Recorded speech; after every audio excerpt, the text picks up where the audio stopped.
Logos quiz 2024 ചോദ്യോത്തരങ്ങൾ ഉൾക്കൊള്ളുന്ന ഇന്നത്തെ വീഡിയോയിൽ ന്യായാധിപന്മാർ 1 മുതൽ 10 വരെയുള്ള ഭാഗങ്ങളിലെ പൂരിപ്പിക്കാനുള്ള 25 ചോദ്യോത്തരങ്ങൾ ആണ് ഉള്ളത്. നമുക്ക് പഠിക്കാൻ ശ്രമിക്കാം. ചോദ്യം 1.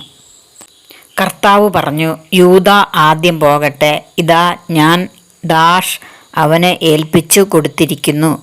ഉത്തരം ആ ദേശം. ചോദ്യം 2. കൈകാലുകളുടെ പെരുവിരലുകൾ ഛേദിക്കപ്പെട്ട ഡാഷ് രാജാക്കന്മാർ എൻ്റെ മേശയ്ക്ക് കീഴിലെ ഉച്ഛിഷ്ടം പെറുക്കി തിന്നിരുന്നു. ഉത്തരം 70 രാജാക്കന്മാർ. ചോദ്യം 3. ഡാഷ് ആക്രമിച്ച് കീഴടക്കുന്നവന് ഞാൻ എൻ്റെ മകൾ അക്സായെ ഭാര്യയായി നൽകും. ഉത്തരം കിരിയാത്ത് സേഫർ. ചോദ്യം 4. അതിനുശേഷം യൂദ സഹോദരനായ ശിമെയോനോടൊത്ത് പുറപ്പെട്ട് ഡാഷ് നിവാസികളായ കാനാന്യരെ പരാജയപ്പെടുത്തി നിശേഷം നശിപ്പിച്ചു. ഉത്തരം സേഫാത്ത് നിവാസികളായ. ചോദ്യം 5.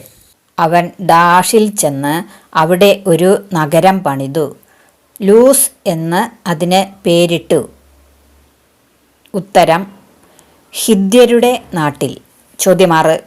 കർത്താവിൻ്റെ ദൂതൻ ഇത് അറിയിച്ചപ്പോൾ ഇസ്രായേൽ ജനം ഉച്ചത്തിൽ കരഞ്ഞു. അവർ ആ സ്ഥലത്തിന് ഡാഷ് എന്നു പേരിട്ടു.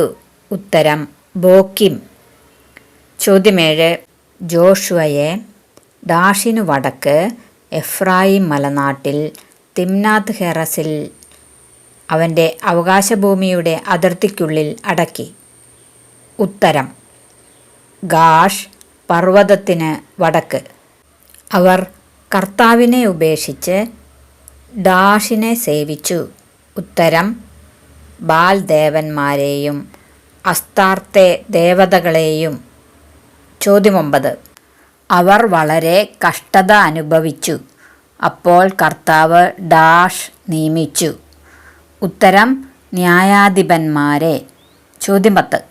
കാനാനിലെ യുദ്ധങ്ങളിൽ പങ്കെടുത്ത് പരിചയം സിദ്ധിച്ചിട്ടില്ലാത്ത ഇസ്രായേൽക്കാരെ പരീക്ഷിക്കാൻ വേണ്ടി കർത്താവ് ഡാഷ് ശേഷിപ്പിച്ചു.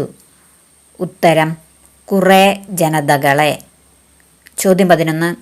കാലബിൻ്റെ ഇളയ സഹോദരനായ ഡാഷിനെ കർത്താവ് അവർക്ക് വിമോചകനായി നിയമിക്കുകയും അവൻ അവരെ മോചിപ്പിക്കുകയും ചെയ്തു.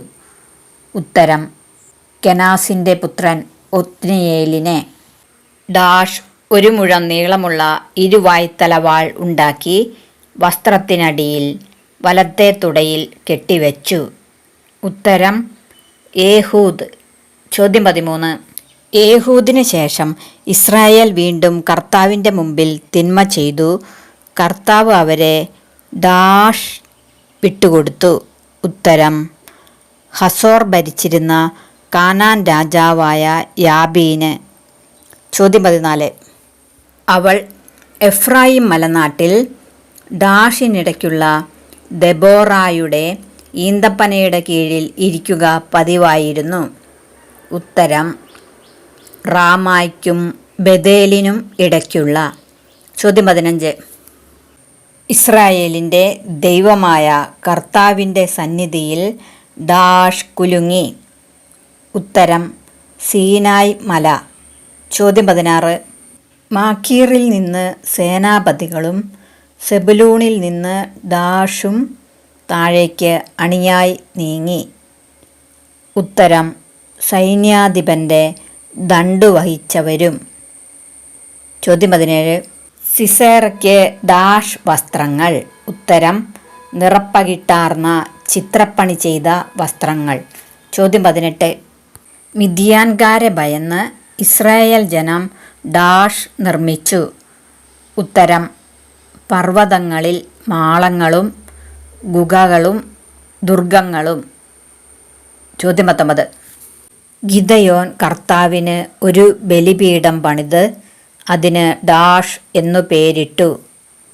ഉത്തരം യാഹ്വേ ഷലോം. ചോദ്യം 20. കർത്താവ് ഗിദയോനോട് പറഞ്ഞു, ഡാഷ് പേരെക്കൊണ്ട് ഞാൻ നിങ്ങളെ വീണ്ടെടുക്കും. ഉത്തരം വെള്ളം നക്കിക്കുടിച്ച 300 പേരെ കൊണ്ട്.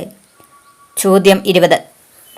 ദാഷ് അബിയേസറിലെ മുന്തിരിക്കൊയ്ത്തിനേക്കാൾ എത്രയോ മെച്ചം?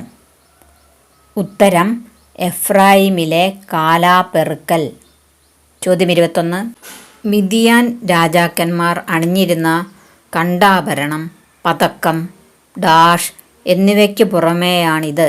ഉത്തരം ചെങ്കുപ്പായം, ഒട്ടകങ്ങളുടെ കഴുത്തുപട്ട.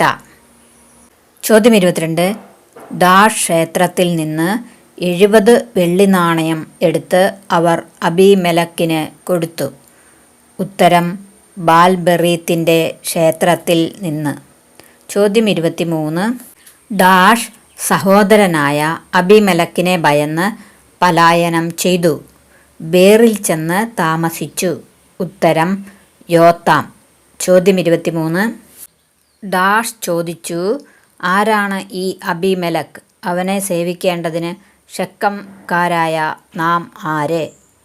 ഉത്തരം ഏബദിന്റെ പുത്രൻ ഗാൽ. ചോദ്യം 24. ഡാഷിലേക്ക് അബീമെലെക്ക് പടയാളികളുമായി പോയി. അവൻ കോടാലി കൊണ്ട് ഒരു കെട്ട് വിറക് വെട്ടിയെടുത്തു. ഉത്തരം സൽമോൻ മലയിലേക്ക്. ചോദ്യം 25. ജായിർ ഇസ്രായേലിൽ ഡാഷ് ന്യായപാലനം നടത്തി.